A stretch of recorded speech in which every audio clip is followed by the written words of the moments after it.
waaleykum salaam Babacar nuyu ñëpp ñuy déglu RFM xibaar yi bokk na ci xalifa général Tidiane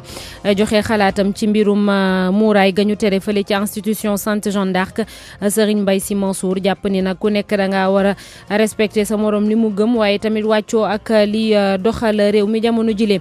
ci mbir moomule ba nekk ba léegi jafe-jafe yam ci école boobule mbootaay bi ëmb parents d'élèves enseignement catholique moom d'accord ci dogal bi direction Sainte Jeanne d'Arc jël. mbootaay bi nag ne dañoo war a respecter lii di règlement intérieur ba ci wàllum njàng bi ba léegi fexe ba képp ku am bac ñu yóbbu la ci université publique loolu mën naa ne ci gis-gisu SAES di syndicat bi ëmb jàngalekat yi ci daara yu kawe yi waaye nee na faaw ñu am lu ñu def ba noppi lu ci mel ni jeexal liggéey yu ñu door waaye tamit recruter lu toll ci 400 ci ay enseignants chercheurs boo moyul njombe dina am fii ci Ndakaaru saa su nekk ONAS office national assainissement moo wax lu ni mel ndax collecteur bu aan bi màbb démb lu ëpp téeméer ci ay kër boo moyul yëf yi dina leen soxal ñu ne saafara gi nag mooy yàq kër yooyu la rek wala fexe ba collecteur boobule maanaam ndox mu bon mi fi muy jaar ñu wàññeel ko utal ko beneen yoon ci ñaareelu pàccu xibaar yi xibaaru caada yi dinañ ci ànd ak Anna Rocha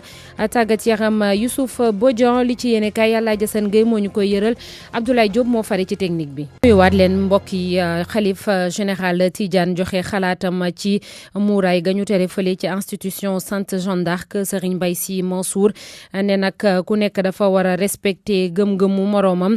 moom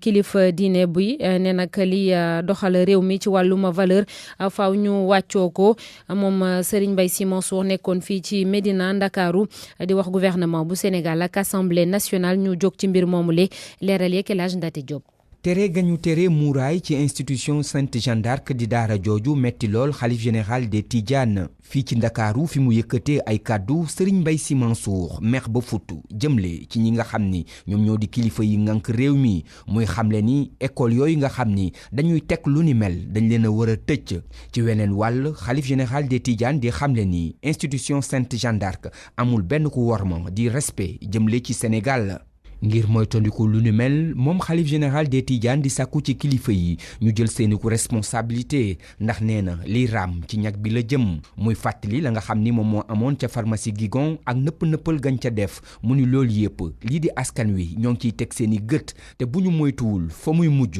du neex moo taxit muy sàkku ci kilifa yi ñu xoddeeku laataa ñuy lakkale. Baye Ndate Diop ci jafe-jafe yooyu am ca institution Sainte Jeanne d'Arc mbootaay bi ëmb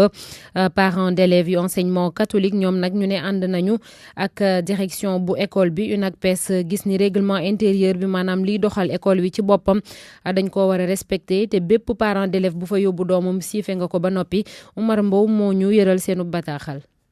kuréel bu ëmb parents d'élèves yi ñeel école catholique yi fii ci Sénégal ànd na ak direction bu institution Sainte Jeanne d'Arc ci ni muy doxalee ak ni muy jàngale xale yi ci mim réew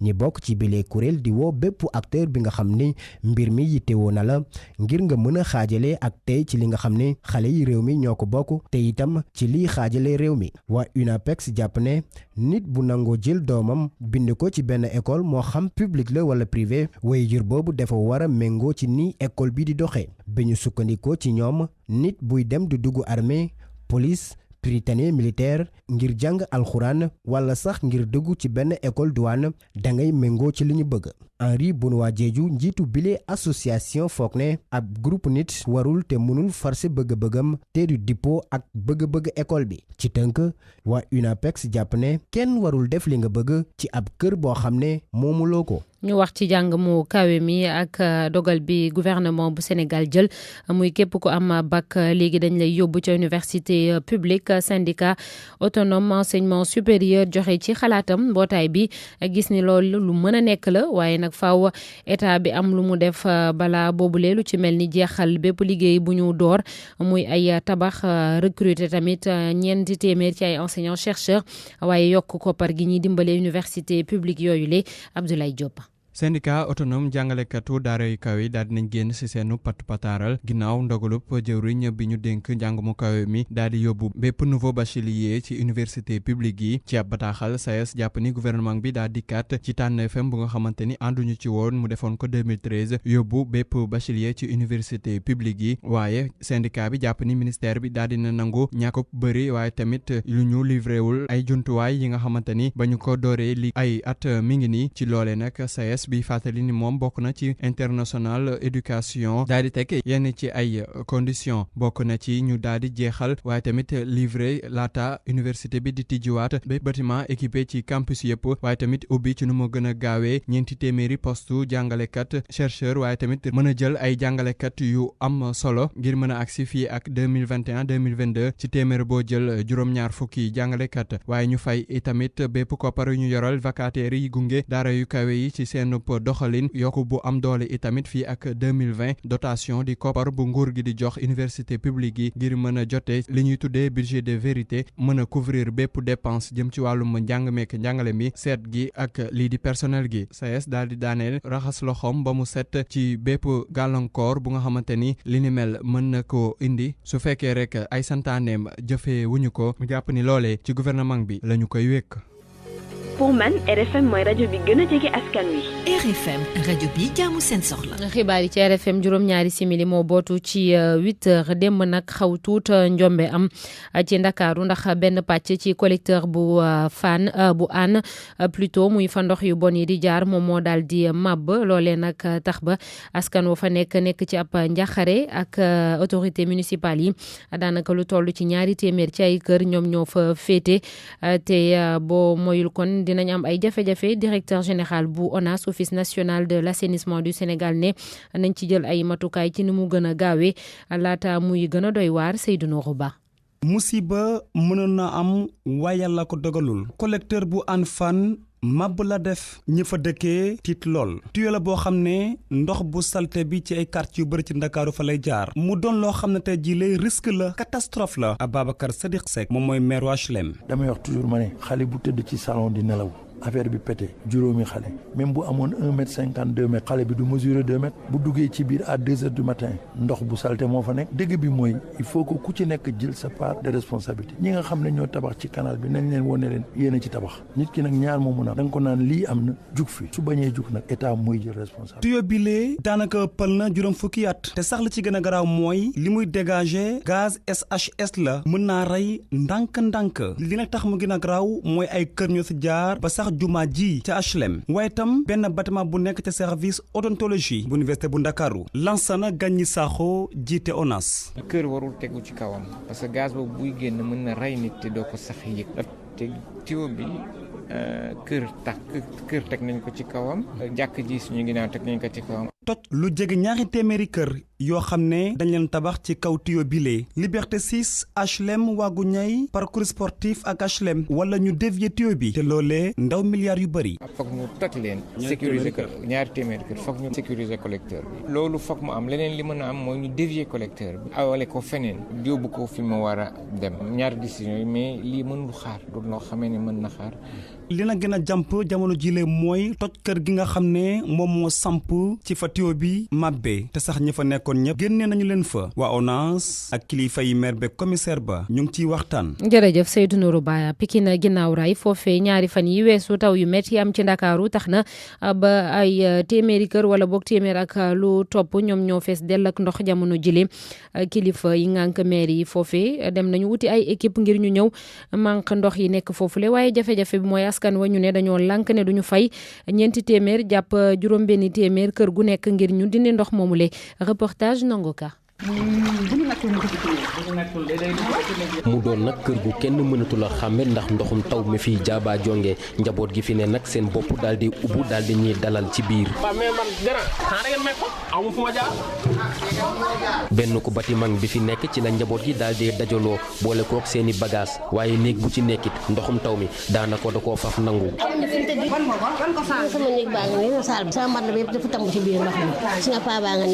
mu nekk nag xeetu dëkkin wu metti ci gile njaboot ndax seeni bagage yi ndox mi yàq na ko ya ca desit amuñu daanaka fu nu ko teg kii di boroom kër gi ay atam tamit daal dee sori mel ni nag talul sol ku yére lu dul kilot ba mu sol def yaramu neen boole kook yore bale di jàppale njaboot gi ci ngàccum ndox mi. même cour bi dañ ko doon nekk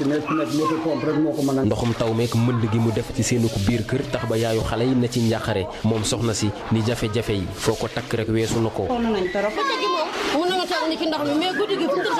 taw beek mënd mi lu ni mel tax ñoom ñu amoon yaakaar ci mairie bu ginnaaw raayu noor waaye seen ko yaakaar daanaka ci tas la mujj. mairie bee leen di jox moto pompe jox leen essence ne leen ngàcc leen koñ ku indoon ne ngàccal leen waaw mais pour nga dugg sa kër ñu ngàccal la mu génn ci mbedd mi 2000 3000 nga leen di nag ñuy ami pexe ci ndox meek na muy jaaba jonge ci seen biiru kër gi leen njaboot war a xoolit neneen nu ñuy def ngir gaanuwaay yenu am nu ñu koy jëfandikoo.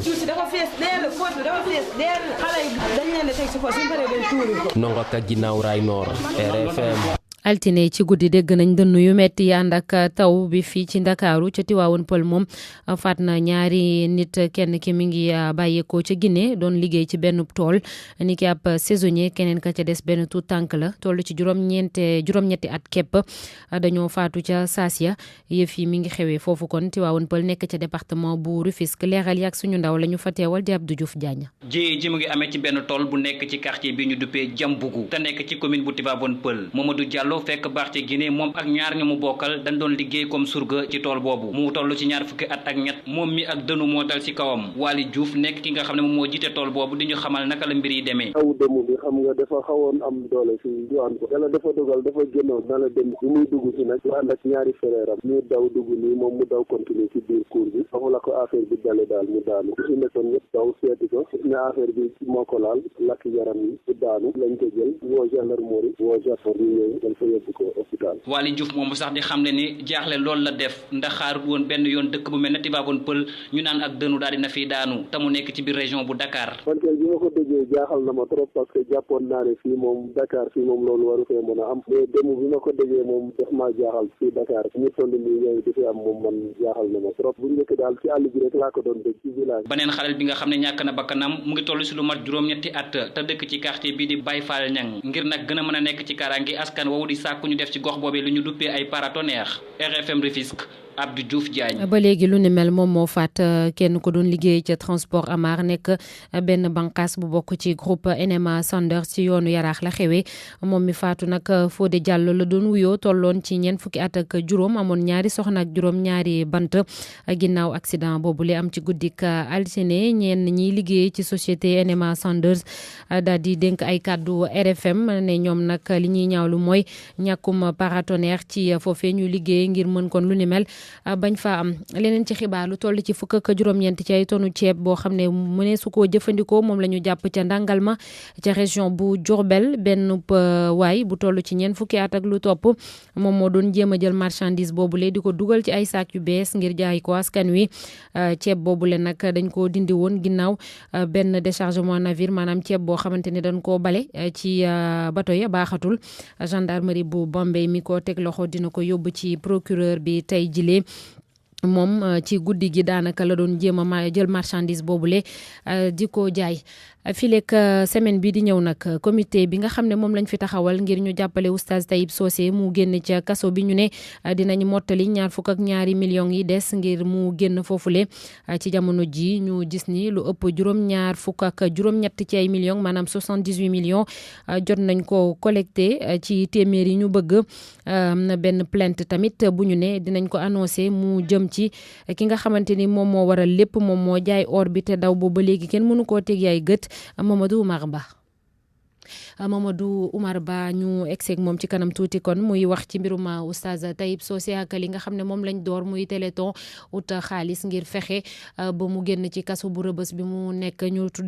tudd ko kon ci coowul or boobule waaye ñi nga xam ne ñoom ñoo def lu ni mel tam ñu ne dinañ amal ab plainte ci ki waral mbir mi Mamadou Oumar Ba. ci seen ñaareelu ndaje comité bi jug ngir jàppale oustaz Tayib Socé dajale nañ ci xaalis bu takku boole ci am yaakaar mottali ko fan yi di ñëw. téléthon bu bërkat yi démb bi le samedi 7 ñu jógee 15 millions 500 yéeg ba 78 millions waaw ñun ñi sax on a été les premiers à être surpris te 78 millions yi nag c'est pas des promesses de dons mooy li nit ñi ñëw versé ji ko ci table voilà mais il n'empêche nag am na des promesses de dons yoo xam ne ñun par principe du ñu ko comptabiliser tant que teguwul suñu loxo moo tax nag ñun ñu am yaakaar ne balaa bés bi di dellu samedi incha allah am nañ yaakaar ne incha allah 100 millions yi dana mat. ñaareelu pàcc bi mooy porter plainte ki jël xaalis bi te ñu ne livré wul or bi. ñu teggi Tayib Socé loxo su boobaa nag bu Tayib noppal ko ba noppi on va tenir une conférence de presse pour annoncer une plainte contre say-say bi encaissé xaalisu jàmbur te livré wul or ndax yoon mën a rembourser Tayib Socé lii nga xam ne dajal nañ ko fay ko. Imam Matar Gueye dellu di nakarlu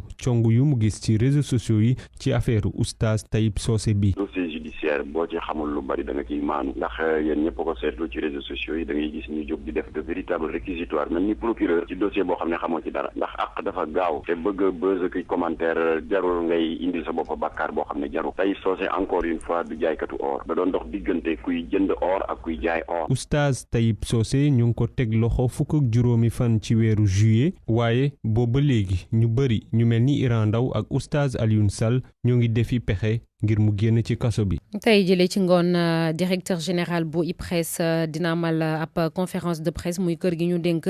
ñii di aji retraité yi Mamadou Sy Mbengue def ab taxaw seetlu ci doxalinu IPRES jamono ji coppite yiñ fa nar a am waaye it seeni projet ngir gën a mën a ñoŋal nit ñi toppatoowee àll retraité yooyu conférence de presse bi di am ginnaaw nag yenn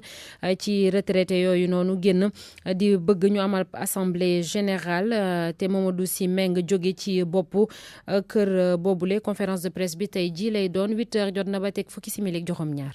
RFM Sport. Youssouf Bodian salaamaaleykum. waaleykum salaam Naata. waaw xibaaru tàggat yaram handball lañ koy dooree ci jigéen ñi mu mel ni gaynde yu ndaw yi toog nañu ca CAN U20 ba. te ñoom nag démb Angola moo leen daan 15-37.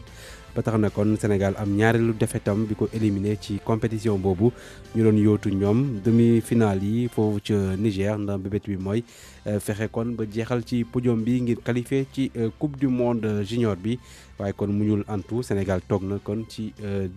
matcham boobu la nga xamante ni moom la ñàkk diggam ak Angola. ñu woy ba léegi changé discipline basketball ak mondial bi am fële ca Chine tey jile finale quart de finale yi. loolu quart de finale yi waaw tey lay jeex kon foofu la ca Chine 11h États-Unis France États-Unis ñoom ñoo yor raaya bi ñoom ñooy kon champion en titre nekk tamit favori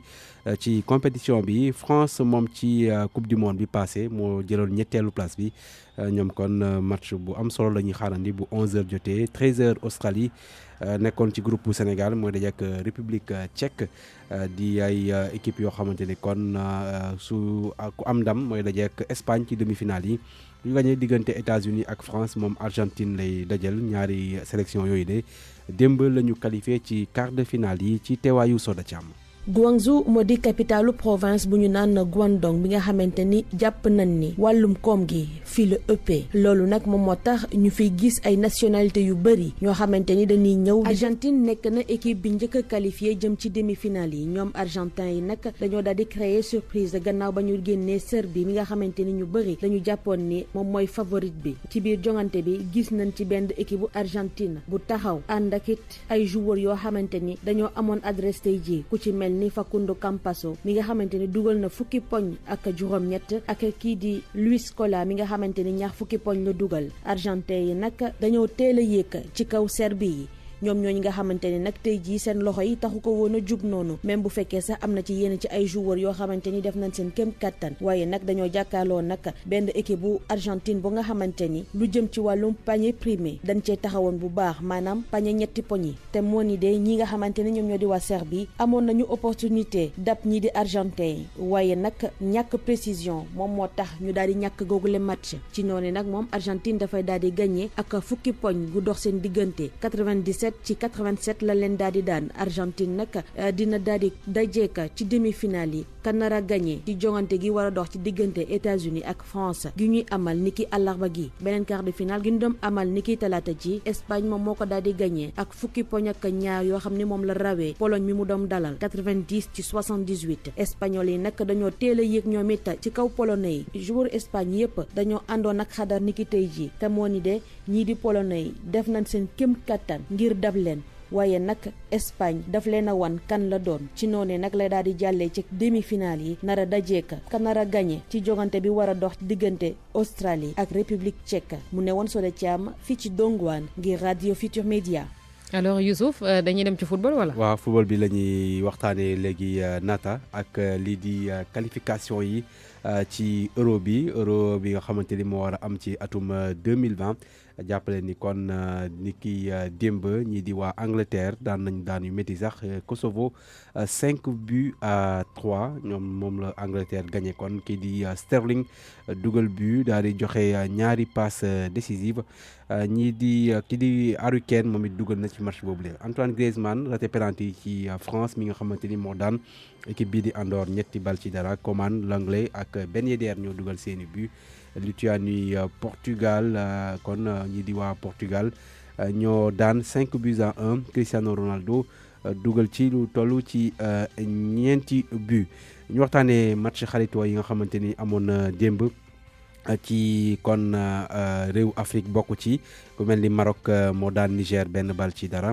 Côte d'Ivoire daan Tunisie 2-1 diggante Ukraine ak Nigéria ku nekk ñaari but nga dugal sa morom wàllum qualification coupe du monde di préliminaire yi zone Afrique ba tey jàppale ni kon équipe Gambie ñoom toog nañu ndax Angola moo leen daan 2-1 ginnaaw bu mu leen daanee ci ale bi 1-0 ca Banjul ñi di waa Guinée-Bissau ñoom jàll nañu ñoo daan Sao Tomé et Principe 2-1 di match boo xamante ne kon mu ngi amoon niki démb Naata Mbaye. jërëjëf Youssouf Bodian wala. waaw jeex na pare na waaw kay sant ko gërëm ko ci wàllum tàggat yaram léegi dañuy dalal Anna Rocha ci xibaaru cosaan ak aada. maa ngi leen di nuyu mbokk yi Chérif Asfati daal dina présenté filmam bu mujj bu mu dippee Mbaku lépp mu ngi amee ci ab village boo xamante ne bëri na fa ay secret Latir moom mooy personnage principal bi bëriwul ay xarit ndax ñu bëri ñu yeewoo ci boobule gox dañoo ñaaw njortu ne ay waajuram dafa am daal lu ñu laale ak jinne yi Amadou Sabarba moom moo ñu teewaloon ci avant-première u film bi ca théâtre national Sorano. salle bu feesoon daal ñi nga xam ne dañoo bëgg cinéma concentré wu lool public bi di rafetlu lool liggéeyu réalisateur bi Mbaku maanaam Kumba muy benn film boo xam ne dafa jóge ci benn histoire réelle ci li nga xam ne mooy ay pratiques mystiques Chérif Asfati nekk réalisateur di expliquer bi les scénarios. affaire africanité ay njaboot yoo xamante ne dafa am ay détails yu leen boole ñu dem ci biir àll bi tourner ay mentalité ni ñuy nitu àll yi ni ñu mel. ay seeni reetaanu des fois ak tekk la ñuy nemmeeku ci salle bi Latir nekk personnage principal bu film bi wut beneen yoon tax mu bañ a respecté li nga xam ne moom la digle loon ak jinne bi fa mu mujjee nag kenn xamu ko loolee la ci kii di réalisateur film bi jublu woon. C'est un avant-goût de ce qui doit venir après quoi léegi ça va dépendre du producteur du développement parce qu'il y a encore trop de choses à dire par rapport ak la suite du film. ki nga xam ne mooy producteur bi farlu loolu ci li nga xam ne mooy cinéma di xam ne am na yeneen film yoo xam ne mi ngi koy waajal. producteur u film bi moom am na mbégte loolu ni projet bi jeex na kon défi la woon ndax moom Thierno Moussa Sow moo jàngal boppam mbirum cinéma ñu déglu ko ba tey ci micro Amadou Sabarba. sama doom bi tax histoire bi ñu mun ko wax moo tudd ko man ku xam ma dëgg-dëgg maa ngi di baal samay famille yëpp parce que peut-être tooñ nañ ma du ma ko mun a bañ a wax mais tooñ nañ seen bopp ndax dañ doon wax ne man damay jël loo xam ne du ma am doom xamuñu woon li xew ba jour bi ma amee liberté ba wóor ma ne man war naa am doom war naa dund lépp 45 ans lañ nekk di nettali tey ci film bi nga xamante ne bokk nañ ko dund ak yéen tournage bi li ci nekkoon jafe-jafe mooy dama doon def lu ma xamul am engagement am moyen tase ak i borom xam-xam bëgg leen wax li nekk ñu defee ko noonu te duma xaar ñu bind scénario toll nii sax pare nañu pour mën a tourner yeneen film yu bëri wax fa dëgg non dañuy denc secret yu garaaw. ñu daanale ak xibaar bu tiis bi génnuk àdduna artiste bi di Ibrahima Kébé newoon ca village des arts nekkoon itam éducateur artistique ci yenn bërëb fi ci Sénégal waaye itam bitim réew jébbal nañ ko boromam niki altine ca sëgg jullit yu nekk ca Yoff mu ngoog mbokk yi ma leen di dig daje ëllëg incha allah ci beneen chronique culture ci RFM.